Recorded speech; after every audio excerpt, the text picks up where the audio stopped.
अस्सलाम वालेकुम। उम्मीद करता हूँ आप सब खैरियत से होंगे।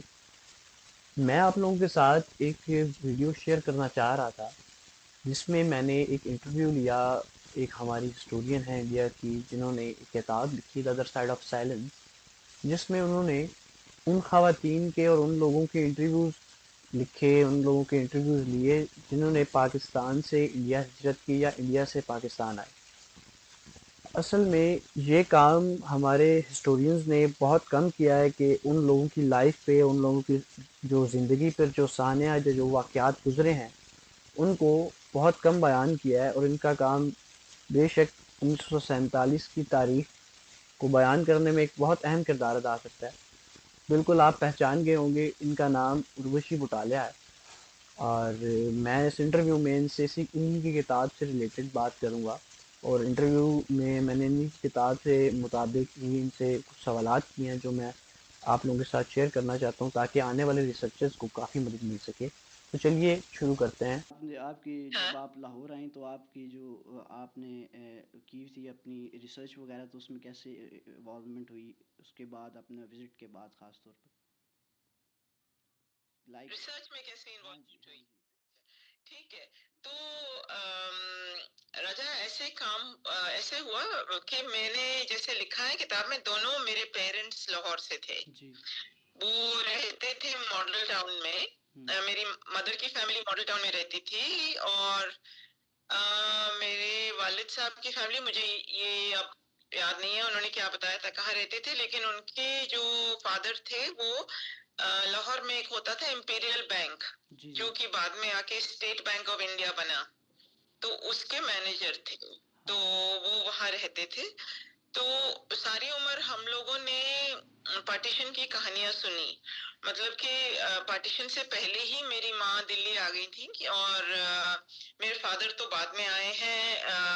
14 अगस्त को निकल के लाहौर से अमृतसर आए, और अमृतसर के बाद वो शिमला गए।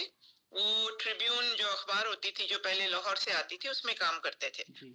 तो तो सारी उम्र ये कहानियां हम सुनते आए, कैसे मेरी माँ, क्योंकि उनकी फैमिली वहां रहती थी, तो वो पार्टीशन जब होने वाली थी, जब पता चल गया कि पार्टीशन होने वाली है, तो वो वापस गई वहां पर अपनी माता जी, अपने भाई बहन को वहां से लाने के लिए। और पहली बार तो अपनी छोटी बहन और छोटे भाई को ले आई, लेकिन एक भाई उनका था जो, वो भी छोटा था, उस वक्त वो 20 साल का था।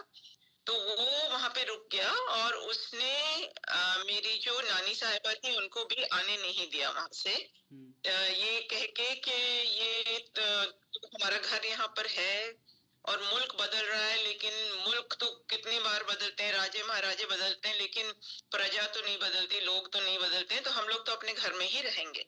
जी। तो उसके बाद फिर कोई हमारा कांटेक्ट नहीं था, क्योंकि पार्टीशन के बाद लोगों के बीच में चिट्ठी पत्री लिखना, आपस में बात करना, ये सब कुछ हमारे दोनों मुल्कों ने इसको इनकरेज नहीं किया। तो हमें कुछ पता नहीं चला, पर सारी उम्र ये कहानियां सुनते आए थे। जी। तो फिर जब मेरा पार्टीशन में मुझे इंटरेस्ट हुआ, वो यहाँ पे दिल्ली में 1984 में जब इंदिरा गांधी को मारा गया, तो दिल्ली में भी काफी दंगे हुए सिखों के खिलाफ, क्योंकि उनके सिख बॉडीगार्ड्स ने उनको मारा था। जी। तो उस वक्त से मुझे लगने लगा कि हमको ये समझने की कोशिश करनी चाहिए कि क्या हुआ था सन 47 में। क्योंकि अभी ये दंगे जो दिल्ली में हो रहे हैं, इससे लोगों को इतना धक्का लगा है। तो उस वक्त हमारे जो माँ बाप थे, उनको, उनके साथ क्या हुआ, और हमने क्यों नहीं ये समझने की कोशिश की। तो इसलिए फिर मैंने सोचा कि मेरे मामू लाहौर में थे, कभी मुलाकात नहीं हुई थी उनसे, कभी बात नहीं हुई थी उनसे, लेकिन मुझे मालूम था कि वो वहां पे हैं और वो कहाँ रहते हैं। तो फिर मैंने सोचा कि उनसे मिलने जाऊंगी, और उसी से शुरुआत हुई। मैं उनके घर गई, और पता नहीं कैसे, मतलब कमाल से मुझे वीजा मिल गया, क्योंकि वीजा मिलना भी बड़ा मुश्किल होता है, ऐसे ही। लेकिन मिल गया। और फिर मैं अपने मामू से मिली, और जब एक बार उनसे बात शुरू हुई और उन्होंने मुझे अपनी तरफ का पॉइंट ऑफ व्यू, अपनी तरफ का नजरिया बताया, तो मुझे समझ आया कि इस पार्टीशन की हिस्ट्री के बारे में भी लोगों की अलग अलग समझ होती है। जहां से जिसका तजर्बा हुआ है उनकी समझ उसी तरफ से होगी। तो फिर मैंने ये शुरू किया काम कि लोगों से पार्टीशन के बारे में बात करना, उनकी हिस्ट्री देखना, उनका क्या तजर्बा था वो देखना, इस तरह से वो शुरुआत हुई। मैम यही बात है ना कि हर बंदा अपने नज़रिया के बारे मुताबिक ही बताएगा आपको, क्योंकि मोस्टली हिस्टोरियंस जो हैं तो वो आपको बैकग्राउंड स्टोरी तो समझा दे करते हैं, लेकिन ये जो लोगों पे ट्रॉमा हुआ है, ये हर किसी का अपना एक नज़रिया होता है बताने का, वो बहुत कम काम हुआ है इस पर। तो आपकी तो बुक में भी काफ़ी सारी हमने पढ़ी हैं स्टोरीज़ वुमेन से रिलेटेड जिन पे काम हुआ है। इसके अलावा मैं मेरा एक क्वेश्चन था कि जब ब्रिटिशर्स आए सब कॉन्टिनेंट के अंदर, तो उसका इम्पैक्ट क्या पड़ा इंडियन वुमेन के ऊपर? मतलब हम देखते हैं कि ब्रिटिशर्स से पहले तो काफ़ी रिलीजियस कन्फ्लिक्ट्स भी कभी नहीं इतने ख़ास देखे गए, और काफ़ी घुल मिल कर रहा जा रहा था इनके दरमियान। तो इस बारे में हम्म, हम्म।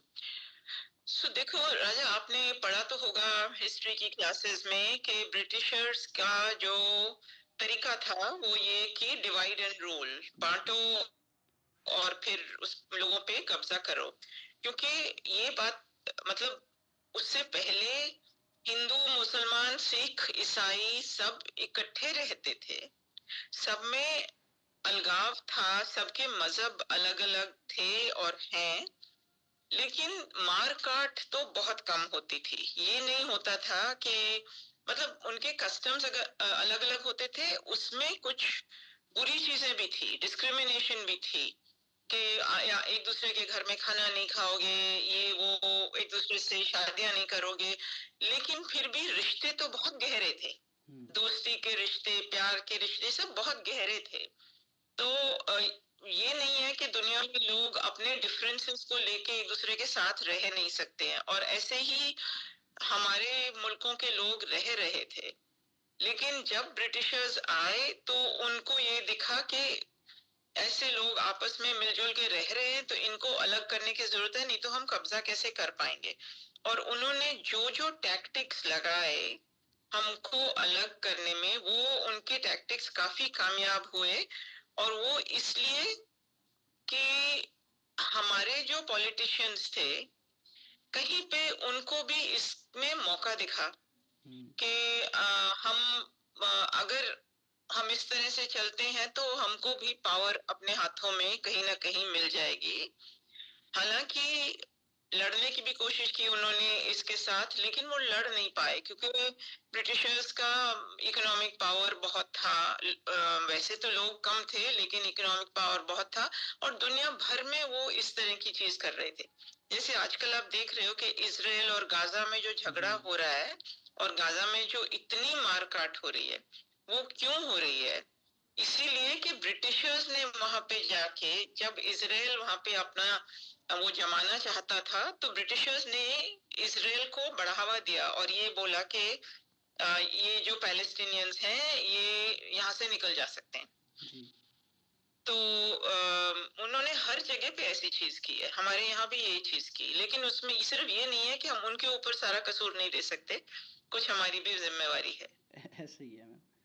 तो मैम क्या आपको लगता है कि कांग्रेस और मुस्लिम लीग के जो पार्टीज़ थी उनके भी कुछ इम्पैक्ट्स हुए हैं वुमेंस के आपस में, कोई तनाज़े के ऊपर, या जिस तरह फैमिलीज अलहदा हो गई थी, मुस्लिम एक हिंदू के गिलास में पानी पीना भी नहीं, हमने ये हालात तो देखे हैं, सारे आपस में गुजर के आए हैं हम इन हालात से। हम्म,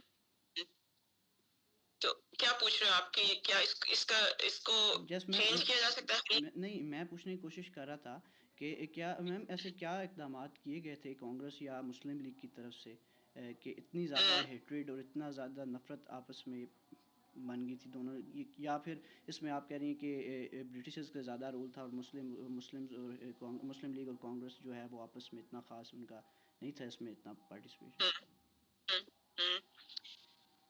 देखो मुझे लगता है कि लोगों में इतना ये नहीं था, कुछ तो था, छुआछूत थी खाने के, उसमें पानी पीने के, उसमें हिंदू पानी, मुसलमान पानी, ये सब चीजें चलती थी। लेकिन दोस्तियां भी थी, और ये नहीं था कि वो चीजें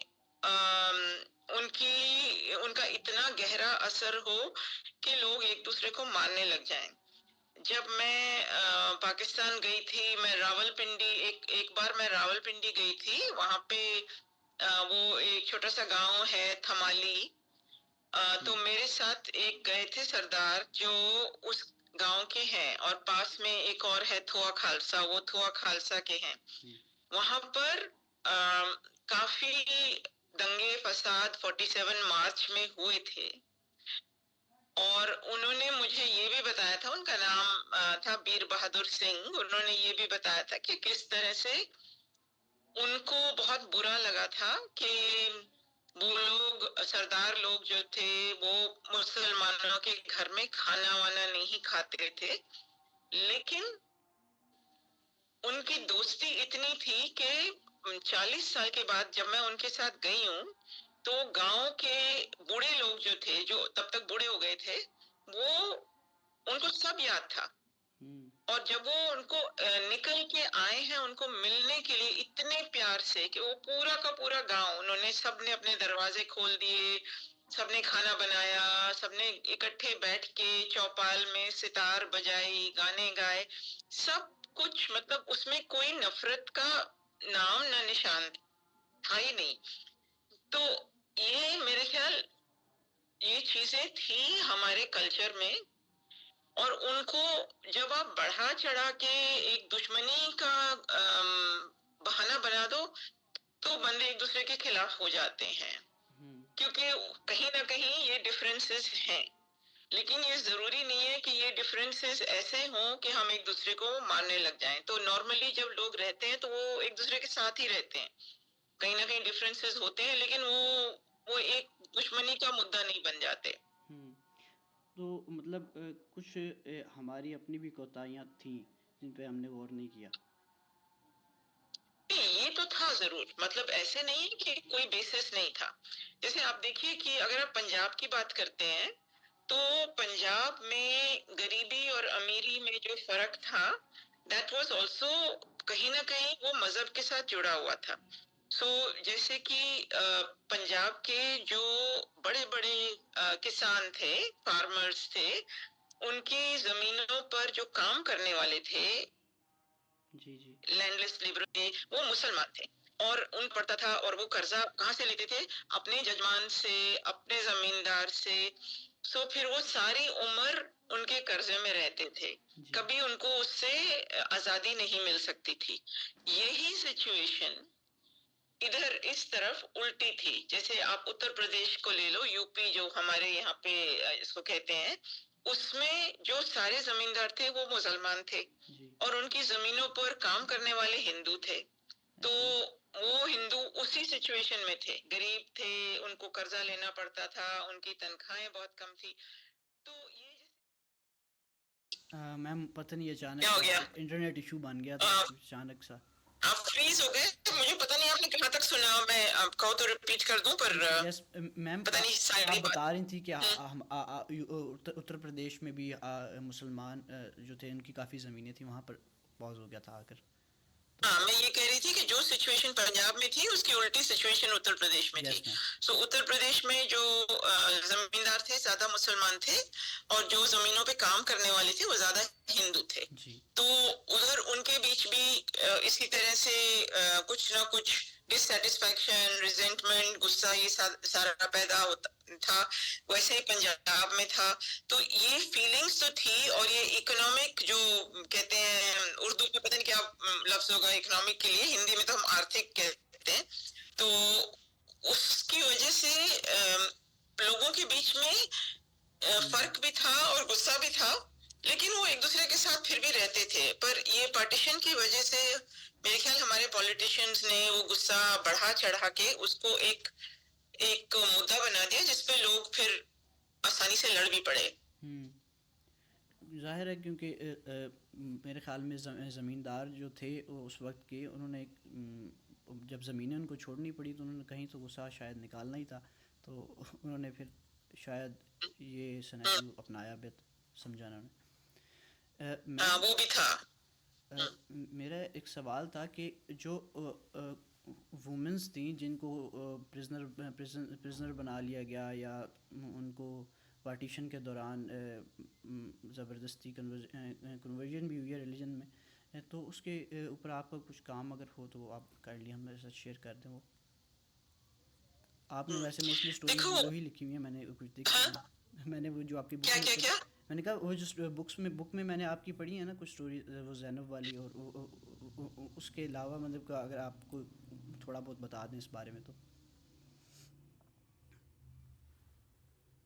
यार अच्छा अच्छा, आपका क्वेश्चन मुझे पूरी तरह से सुना नहीं क्योंकि बीच में फिर से आप फ्रीज हो गए, पर कोई बात नहीं। जो मुझे समझ आई है कि आप वुमेन के बारे में पूछ रहे थे कि हाँ किताब में आपने पढ़ा है उनके साथ क्या हुआ, लेकिन उसके अलावा उसके ऊपर हाँ और कुछ है तो जी मैं जी बताऊं, ये कहा था जी जी आपने? जी जी।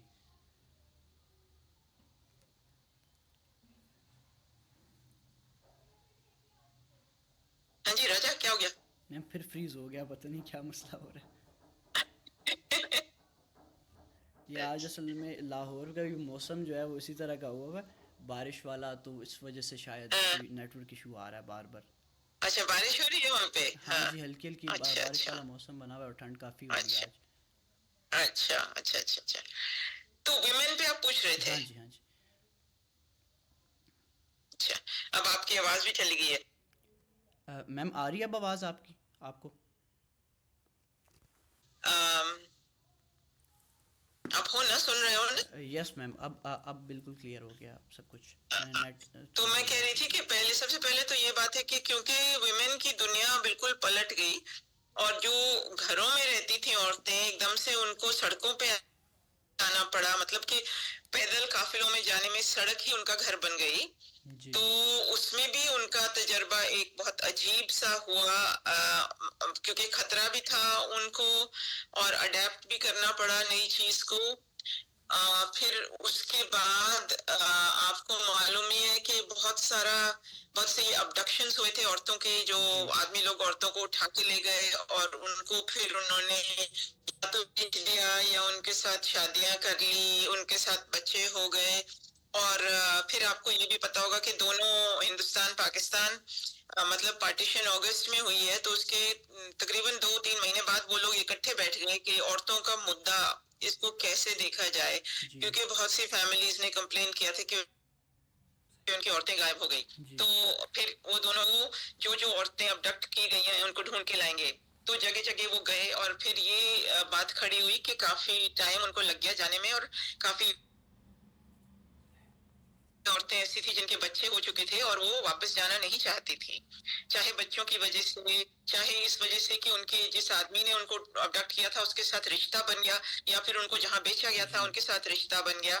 तो वो वापस नहीं आना चाहती थी, लेकिन फिर भी काफी बार जबरदस्ती से उनको वापस लाया गया। जी और मुझे पाकिस्तान के बारे में ज्यादा नहीं पता है, लेकिन इतना पता है कि आपकी जो एक वैफ, एक बड़ी, नहीं, ऑल पाकिस्तान वुमेन्स एसोसिएशन, एक बड़ी जी जी। आपकी थी ऑर्गेनाइजेशन, ऑर्गेनाइजेशन थी मैम। जिन्होंने काफी जिम्मेवारी ली इन औरतों की और इनको काम दिलवाया, इनकी शादियां कराई, इनको फैमिलीज में रखवाया, सब कुछ।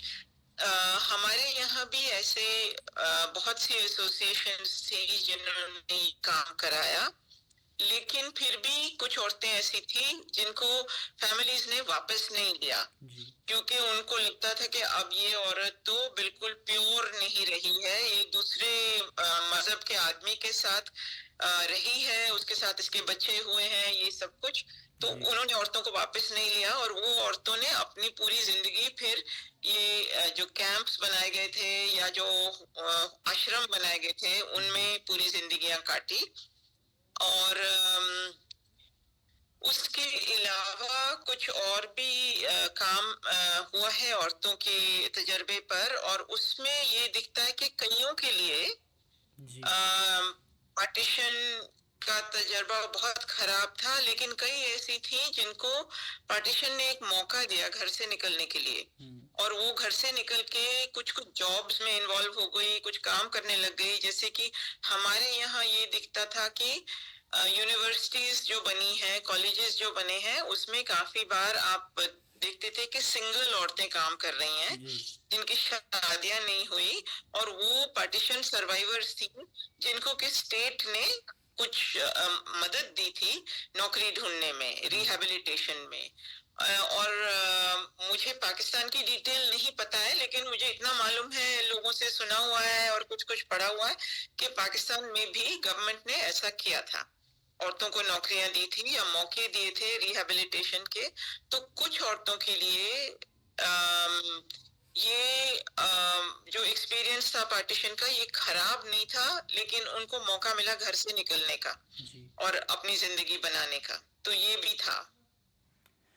अच्छा मैम, आपको क्या लगता है कि जो जो फैमिलीज़ या जिन जिन लोगों के साथ ये कुछ ट्रॉमा वगैरह फेस आया, तो उनकी आगे ज़िंदगी कैसी, मतलब उसको भुला सकना तो बहुत मुश्किल बात ही है, क्योंकि हमने कुछ देखा है, जिस तरह लिटरेचर में काफ़ी वर्क है ट्रॉमा ऑफ पार्टीशन के ऊपर। मंटो का काफ़ी काम है, या आप राइटर कुदरतुल्लाह शहाब हो गए, उन्होंने भी काफ़ी कैंप्स में जाके फेस की हैं चीज़ें। तो हमने जितना देखा है आज तक, लोग आखिर तक उन चीज़ों को भुला नहीं सके, और दूसरा उनको वो शेयर नहीं कर सकते थे अपनी औलाद के साथ पार्टीशन के बाद। तो आपने तो मेरे ख्याल में एक आपने बताया था कि जैसे मैं अपने चाचा से मिली, तो उन्होंने वो बातें मेरे साथ शेयर की जो वो किसी से कर नहीं सकते थे पहले इंटरव्यू में। तो आप इस बारे में क्या कहेंगे? तो कि फैमिलीज में जो मेमोरीज रहती हैं उसके बारे में। जी, लाइक उनकी लाइफ जो थी पार्टीशन से पहले, वो जो चीज़ें उनके जहन में रह गई कि यार पार्टीशन के दौरान हमने ये चीज़ें फेस की, अब हम किसी को बता भी नहीं सकते या हम किसी के साथ शेयर भी नहीं कर सकते उनके एक्सपीरियंसेस। कुछ लोग ऐसे भी हैं जिनके इस तरह के एक्सपीरियंसेस शायद आपके साथ शेयर भी हुए हों। हाँ, हाँ, तो हाँ, ये तो बहुत था। देखो, हमारे दोनों मुल्कों में पार्टीशन इतना बड़ा हादसा था, लेकिन हमने उसके जो सर्वाइवर्स हैं, जो लोग अब तो सब तकरीबन चले गए हैं, जी लेकिन फिर भी पिछले कितने सालों से हमारे बीच थे, उनको कभी हमने ये मौका नहीं दिया, ना तो उनसे कभी पूछा कि उनके ऊपर क्या बीती। स्टेट, दोनों स्टेट्स ने, पाकिस्तान ने, हिंदुस्तान ने रिहैबिलिटेशन का काम तो अच्छा किया, लोगों को घर जी दिलवा दिए, प्रॉपर्टीज एक्सचेंज करवा दी, जितनी उसमें मदद हो सकती थी कर दी, लेकिन जो लोगों के जहन में जो ट्रॉमा था उसको स्टेट ने बिल्कुल एड्रेस नहीं किया, और ना ही स्टेट उसको आसानी से एड्रेस कर सकता था। जी आज तक हमारे यहाँ पे, और शायद आपके यहाँ भी ऐसे होगा, जो साइकाइट्रिस्ट हैं या साइको एनालिस्ट हैं, वो बताते हैं कि उनके पास कितने पेशेंट्स आते थे जो कि पार्टीशन के ट्रॉमा के साथ डील करने के लिए आते थे, और उसमें उनका सभी का यही कहना था कि हमारे अंदर से ये कहानियां, ये तजर्बे जाते नहीं हैं, और हमें उस जगह की याद आती रहती है, लेकिन हमारी कोई सुनवाई नहीं है, किससे बात करें, कोई सुनता नहीं है। तो एक तरह से फैमिलीज में तो लोग बातें करते थे और फैमिली के लोग सुनते थे, लेकिन मुझे अपनी फैमिली से पता है कि जब भी मेरी माँ वो बात करना चाहती थी पार्टीशन के बारे में, हम लोग उनको बिल्कुल ही सुनना नहीं चाहते थे। हम सोचते थे क्या बताए जा रहे हैं, वो कोई टाइम हमारे जहन में आता ही नहीं था कि वो टाइम कैसा था, वो वक्त कैसा था। सही। तो इस वजह से मेरे ख्याल लोगों को बहुत धक्का लगा। और जैसे आप और कंट्रीज का देखेंगे, जर्मनी का आप देखिए, तो कितनी सुनवाई है लोगों की, कितनी कितनी कोशिश की है उन्होंने वो हिस्ट्री को सामने रखने की और उससे सीखने की। हमारे दो मुल्कों ने बिल्कुल ये नहीं किया। हमने ये सोचा कि ठीक है, हो पार्टीशन हो गई है, अब ये जो लोगों का एक्सपीरियंस है ना, इसको बिल्कुल दरी के नीचे डाल के बंद कर दो, ये चला जाएगा। पर ऐसे नहीं होता है। यहाँ तक कि हमने ये भी नहीं करने दिया कि लोगों के मन में इतनी ख्वाहिश होती है कि वो अपने पुराने घर को जाके देखें। जी अगर सही है, क्योंकि स्कूल एक के बचपन हमारे गुजरा हुआ मुल्क होता है। वीजा दे सकते। क्या कह रहे हो आप? मैं कह रहा था मैम कि एक बचपन ज़ाहिर है एक बंदे का जो ज़िंदगी का कि काफ़ी जो टाइम पीरियड था वो वहाँ पे स्पेंड हुआ, वो कैसे एक चीज़ को अपने जहन से। हाँ वो कैसे, हाँ हाँ, और एक तरह से राजा वो करके ना एक क्लोजर हो जाता है। आप जाओ एक बार देखो और समझो, और उसके बाद आप उसको दूर कर सकते हो। उसके बाद वो मेमोरी का कैरेक्टर बदल जाता है, वो दुख भरी नहीं होती है, वो एक तरह से आपको लगता है कि ठीक है कुछ सेटल हो गया। मैंने अपनी माँ में ये देखा था, उनको जब मैं ले गई थी लाहौर तो उन्होंने अपना फैमिली घर देख लिया। उसके बाद उनको ये सारा टाइम जो बीच में लगा रहता था ना कि मॉडल टाउन में घर देखना है, वहां जाना है, ये वो सब वो हट गया। तो हमारे मुल्कों में इतना डर है और इतना एक दूसरे को हमने दुश्मन बना के रखा हुआ है कि हम इतना भी नहीं खोलते, ये क्वेश्चन भी नहीं पूछते हैं कि आखिर अगर किसी ने टेररिज्म करना है तो वो वीजा लेके थोड़ी ना जाएगा कम वक्त, वो तो चोरी छुपे जाएगा, है ना। आपका वीजा ट्रैक हो जाता है, वो पुलिस रिपोर्टिंग वीजा होता है, सबको पता होता है आप कहाँ जा रहे हो, तो आप कहाँ जाके टेररिज्म करोगे। तो ये आपस में खोल देते, आपस में बातें करने देते, एक्नॉलेजमेंट कुछ होती, उससे काफी लोगों को राहत मिलती है, लेकिन वो हमने बिल्कुल किया। अब इंटरनेट की वजह से वो थोड़ा थोड़ा होने लगा है। ऐसे ही है मैम। जैसे आप और मैं बात कर रहे हैं, 20 साल पहले तो आप शायद पैदा नहीं हुए होंगे, पर चलो 20 साल पहले अगर होते तो ये बात नहीं हो सकती थी। ऐसा ही है मैम। लेकिन वही बात है कि हम सब एक ही मतलब इंसान हैं और आपस में रह रह के यहाँ तक आए हैं, और इतनी हेट्रेड अब जनरेट हो चुकी है। अजीब अजीब ही एक सिनेरियो आप जहनों का बन चुका है, माइंडसेट ऐसा हो चुका है लोगों का। हाँ, बिल्कुल अजीब है। और वो इसमें भी रहता है, देखो लोगों को पता नहीं होता कि दूसरी साइड पे क्या है, ऐसे ही है। तो दिमाग फिर बिल्कुल डर और प्रेजुडिस से भर जाता है। बिल्कुल।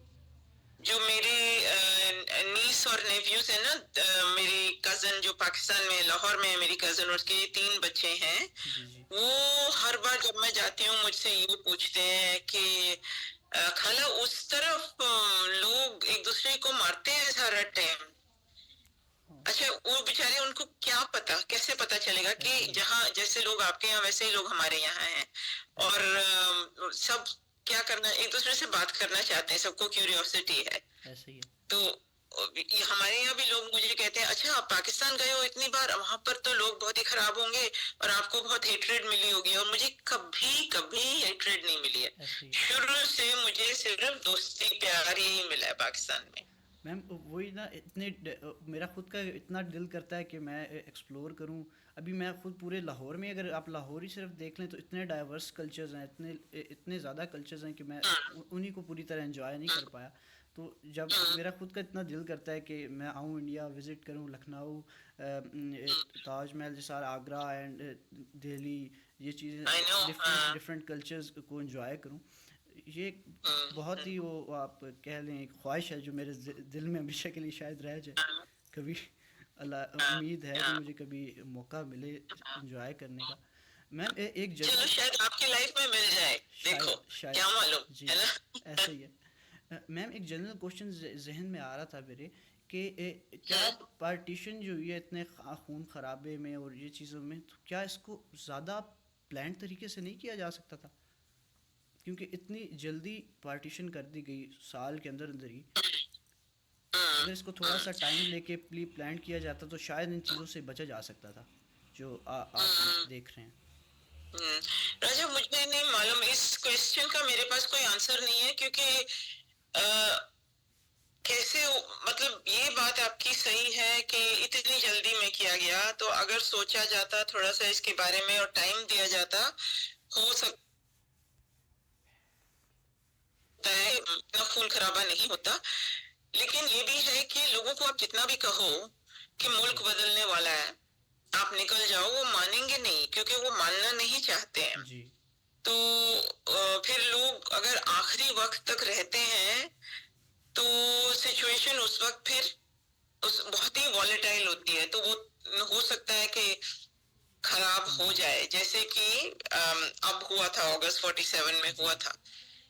तो ये सोचना कि क्या इसको प्लान तरीके से किया जा सकता था, हो सकता है, लेकिन दुनिया में पता नहीं हमारे पास कोई ऐसा है एक्सपीरियंस कि नहीं।